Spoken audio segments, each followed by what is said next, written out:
Tamil Nadu state board physics 11th question paper 1 mark questions பார்க்கலாம் பாருங்க. First question பாருங்க. If a person is moving from pole to equator the centrifugal force acting on him கேட்டிருக்காங்க. இப்போ வந்து இடத்த எடுத்துட்டோம்னா வந்து இந்த பாயிண்ட் வந்து போல், இங்கே வந்து ஈக்குவேட்டார்னு வருது. அப்போ வந்து பார்த்தீங்கன்னா இந்த ஈக்குவேட்டாரில் வந்து வரும்போது இந்த ரேடியஸ் வந்து அதிகமாக இருக்கும், போலில் வந்து ரேடியஸ் 0வாக இருக்குது. அப்போ சென்ட்ரிஃபிகல் ஃபோர்ஸ் வந்து நம்ம m ஒமேகா ஸ்கொயர் ஆர் எடுத்துக்கிட்டோம்னா ஆர் அதிகமாக இருந்தால் சென்ட்ரிஃபிகல் ஃபோர்ஸ் வந்து அதிகமாக இருக்கும். அப்படின்னா போலில் வந்து 0 இருக்குது, சென்ட்ரிஃபிகல் ஃபோர்ஸ் வரும்போது அதிகமாக இருக்கும். So pole to equator move ஆகும்போது என்ன ஆகும்னா சென்ட்ரிஃபிகல் ஃபோர்ஸ் இன்க்ரீசஸ். ஸோ இன்க்ரீசஸ்ன்றது கரெக்டான ஆன்சர்னு எடுத்துக்கலாம்ப்பா. அடுத்த கொஸ்டின் பாருங்கள். If the error in the measurement of radius is 2%, then the error in the determination of volume of the ஸ்பியர்னு கேட்டிருக்காங்க. இப்போ வந்து error in the measurement of, அதாவது பர்சன்டேஜ் எரர் இன் ரேடியஸ் இருக்கு இல்லைங்களா, அது வந்து எவ்வளோ கொடுத்துருக்காங்க, 2% கொடுத்துருக்காங்க. நான் percentage error in volume கேட்குறாங்களா? Okay. இப்போ வால்யூம்க்கு என்ன ஃபார்முலா, 4/3 πr³ எடுத்துக்கிறோம். இந்த 4/3 π வந்து கான்ஸ்டன்ட், இதில் எரர் வராது. அதனால பர்சன்டேஜ் சேஞ்ச் இன் வால்யூமுக்கு போடும்போது இந்த பவர் டைம்ஸ் அப்படியே போட்டுடணும், 3 times of percentage change in radius அப்படின்னு போட்டுடணும். ஓகேவா? இந்த பர்சன்டேஜ் எரர் ஆஃப் ரேடியஸ் வந்து 2 கொடுத்ததுனால இங்கே 2 போட்டோம்னா இந்த 2 × 3 என்ன வருது பாருங்க, 6% கிடைக்குது. அதனால 6% இஸ் தி கரெக்ட் ஆன்சர்னு எடுத்துக்கலாம். அடுத்த கொஸ்டின் பாருங்க. A ball is projected vertically upward with a velocity v. It comes back to ground in time t. Which of the following vt graph is correct னு கேக்குறாங்க. நமக்கு ஸ்லோப் ஆஃப் vt graph என்ன பார்த்தீங்கன்னா acceleration. இங்கே acceleration வந்து under gravity move ஆகிறதுனால இது g போடணும். g வந்து கான்ஸ்டன்ட், டு நாட் சேஞ்ச். அப்படின்னா ஸ்லோப் டு நாட் சேஞ்ச்னு வரணும். அப்போ ஸ்லோப் வந்து கான்ஸ்டண்டாக இருக்கணும். ஸ்லோப் கான்ஸ்டண்டாக இருக்கிற ஆப்ஷன் ஃபர்ஸ்ட் ஆப்ஷன் மட்டும். செகண்ட், தேர்ட், ஃபோர்த் ஆப்ஷன் எல்லாம் பாருங்க ஸ்லோப் வந்து ஃபர்ஸ்ட் வந்து பாசிட்டிவ் வருது, அடுத்து நெகட்டிவ் வருது. இங்கே வந்து பாருங்க நெகட்டிவ், இது பாசிட்டிவ், இங்கே நெகட்டிவ், இது பாசிட்டிவ், ஸ்லோப் மாறுது. ஸோ ஃபர்ஸ்ட் ஆப்ஷனில் மட்டும் தான் நமக்கு ஸ்லோப் வந்து velocity of time graph slope கான்ஸ்டன்டாக இருக்கிறதுனால acceleration due to gravity constant தெரியும். அதனால வந்து ஃபர்ஸ்ட் ஆப்ஷன் கரெக்ட்னு எடுத்துக்கலாம். அடுத்த கொஸ்டின் பாருங்க. If the velocity v is equal to 2i plus t² minus 9k, then the magnitude of acceleration at t equal to 1 second கேட்டிருக்காங்க. அப்போ velocity equal to 2i plus t² minus 9k போட்டோம்னா ஆக்சலரேஷனுக்கு என்ன formula, dv/dt. அப்போ differentiate பண்ணோம்னா இந்த 2i வந்து constant, அது 0 வந்துடும். t² டிஃபரன்ஷியேட் பண்ணால் 2tjன்னு வருது.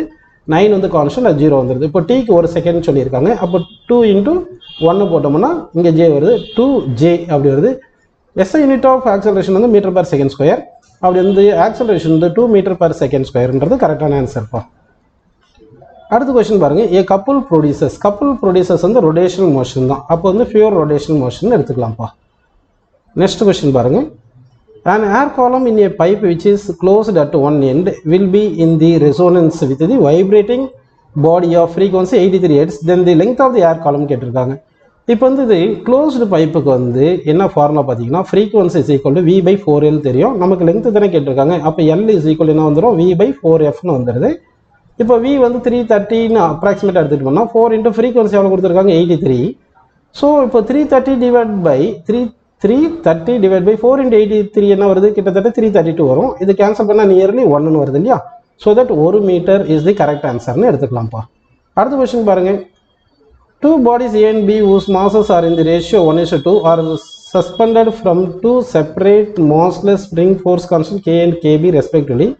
If the 2 bodies oscillate vertically such that their maximum velocities are in the ratio 1:2, the ratio of the amplitude of A to that of B ன்னு கேட்குறாங்க. அப்போ மேக்ஸிமம் வெலாசிட்டி v1/v2 வந்து என்ன ratio கொடுத்துருக்காங்க, 1:2 கொடுத்துருக்காங்க. Maximum velocity formula என்னது, ω_a. அப்போ ω1 a1 divide by ω2 a2 equal to 1/2ன்னு போட்டுக்கலாம். இதுலேருந்து a1/a2 இஸ் ஈக்குவல் என்ன வந்துடும் சொல்லுங்க, 1/2 × ω2/ω1 வந்துடும். இப்போ ஒமேகாக்கு நமக்கு என்ன ஃபார்முலா தெரியும், √k/m தெரியும். சரிங்களா? அப்படி சப்ஸ்டிட் பண்ணோம்னா இது 1/2 ω2/ω1 என்ன வந்துடும் சொல்லுங்க, k2/k1 வந்துடும். அடுத்து m1/m2 வந்துடும். ஓகேங்களா? சரி. இப்போ m1/m2 எவ்வளோ சொல்லியிருக்காங்க, m1/m2 வந்து 1/2 சொல்லிட்டாங்க. ஸோ m1/m2 1/2 போட்டுக்கலாம். இது 1/2 √k2 kb, k1 தான் என்ன சொல்லுங்க, kaன்னு எடுத்துக்கலாம். ஓகேவா? இன்ட்டு m1/m2 வந்து 1/2. இந்த 2 உள்ளே போனால் ரூட்டுக்குள்ளே போகும்போது 4ஆக மாறிக்கும். அப்போ 8ன்னு வந்துடும். புரியுதுங்களா? ஸோ அப்போ என்ன வந்துடுது ஆன்சர், அதாவது √kb/ka இன்ட்டு 8 வந்துடும். இந்த 2 உள்ளே போகும்போது ரூட்டுக்குள்ளே 4 ஆகிட்டு 4 × 2 8ன்னு வந்துடுது. கரெக்டுங்களா? ஸோ எந்த ஆப்ஷன் கரெக்ட் பாருங்கள், 4th ஆப்ஷன் கரெக்டான ஆன்சர்னு எடுத்துக்கலாம். அடுத்து பாருங்கப்பா.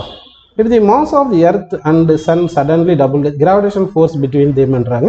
இப்போ ஃபோர்ஸ்க்கு என்ன வருது, g m1 m2 by r square உங்களுக்கு தெரியும். m1ன்றது எர்த் மாஸ், m2ன்றது சன் மாஸ் எடுத்துட்டிங்கன்னா இப்போ நியூ ஃபோர்ஸ் என்ன ஆயிரும், g இன்ட்டு டபுள்டுன்னு சொல்லிட்டாங்க இல்லையா. அப்போ 2 times of mass of the earth into 2 times of mass of the sun அப்படி வந்துடுது, டிவைட் பை ஆர் ஸ்கொயர் போட்டுக்கலாம். இந்த 2 இன்ட்டு 2 என்ன வரும், 4 வருமா. அப்போ f dash equal to 4 into gm1 m2 by r square வந்துடுது. இந்த gm1 m2 by r square தான் ஆல்ரெடி இருக்கிற இனிஷியல் ஃபோர்ஸ். அப்போ நியூ ஃபோர்ஸ் என்ன வந்தது, 4 டைம்ஸ் ஆஃப் இனிஷியல் ஃபோர்ஸ் இருந்தது. அப்போ இன்க்ரீஸ்டு டு 4 டைம்ஸ் அப்படின்னு போட்டுக்கலாம் ஆன்சர். அடுத்த கொஸ்டின் பாருங்க, the work done by conservative force for a closed path. Closed பாத்தில் ஒர்க் டன் வந்து 0பா. அடுத்து வந்து with an increase in temperature the viscosity of liquid and gas respectively என்றாங்க. லிக்விடுக்கு வந்து என்ன ஆகும்னா வந்து விஸ்காசிட்டி வந்து டிக்ரீஸ் ஆகும், கேஸ்க்கு வந்து விஸ்காசிட்டி இன்க்ரீஸ் ஆகும். அப்போ decreases for liquid and gas வந்து இன்க்ரீசஸ் அப்படின்னு 10th ஏ கரெக்டுப்பா.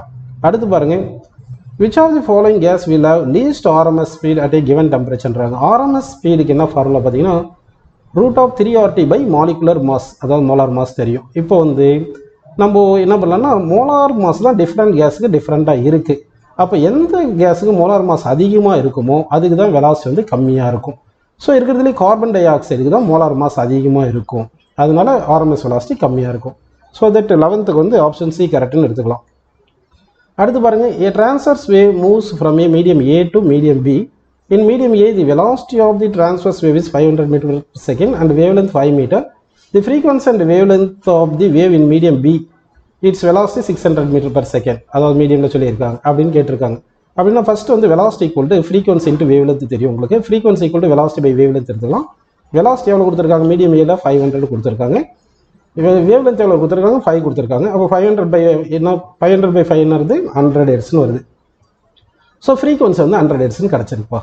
அடுத்து வந்து வேவ்லென்த் கண்டுபிடிக்கணும். when wave travels from one medium to another medium, frequency வந்து மாறாது, ஃப்ரீக்வன்சி கான்ஸ்டன்டாக இருக்கும். அதனால f1 ஈக்குவல் டு f2 போட்டுக்கோங்க. ஃபர்ஸ்ட் மீடியமில் ஃப்ரீக்வன்சி ஈக்குவல் டு செகண்ட் மீடியமில் ஃப்ரீக்வன்சி அப்படி போட்டிங்கன்னா ஃப்ரீக்வன்சிக்கு என்ன ஃபார்முலா, வெலாசிட்டி பை வேவ்லென்த். அப்போ v1 by λ1 equal to v2 by λ2. Sorry, v1 எவ்வளோ கொடுத்தாங்க 500, λ1 எவ்வளோ இருக்குது 5 ஈக்குவல் டு v2 எவ்வளோப்பா 600, செகண்ட் மீடியமில் 600 கொடுத்துருக்காங்க. பை λ2 λ போட்டுக்கலாம். இந்த 0055 கேன்சல் பண்ணிட்டோம்னா லாம்டா வந்து 6ன்னு வருது, 6 மீட்டர்.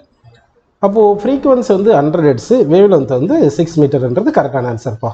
அடுத்த கொஸ்டின் பாருங்கள், when a cycle tire suddenly bursts, the air inside the tire expands என்ற சடன் ப்ராசஸ் வந்து அடியபேடிக் ப்ராசஸ்ன்னு எடுத்துக்கலாம்ப்பா.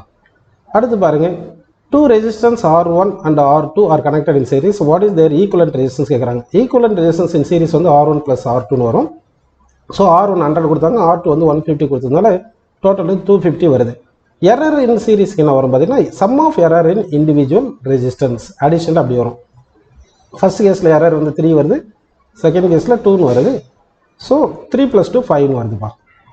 அப்போ வந்து நம்ம எழுதும் போது ரெசிஸ்டன்ஸ் 250 ± 5ன்னு எழுதணும். ஸோ செகண்ட் ஆப்ஷன் கரெக்டுன்னு எழுதிக்கலாம். அடுத்த கொஸ்டின் பாருங்கள், இந்த SI unit of for specific heat capacity கேட்குறாங்க. ஸ்பெசிஃபிக் ஹீட் கெப்பாசிட்டி ஃபார்ம் என்ன பார்த்தீங்கன்னா, அதாவது நமக்கு வந்து Q/m∆T தெரியும், ஓகேவா. Qக்கு வந்து யூனிட் வந்து ஜூல், மாஸ்க்கு வந்து கிலோகிராம், டெம்பரேச்சருக்கு வந்து கெல்வின்.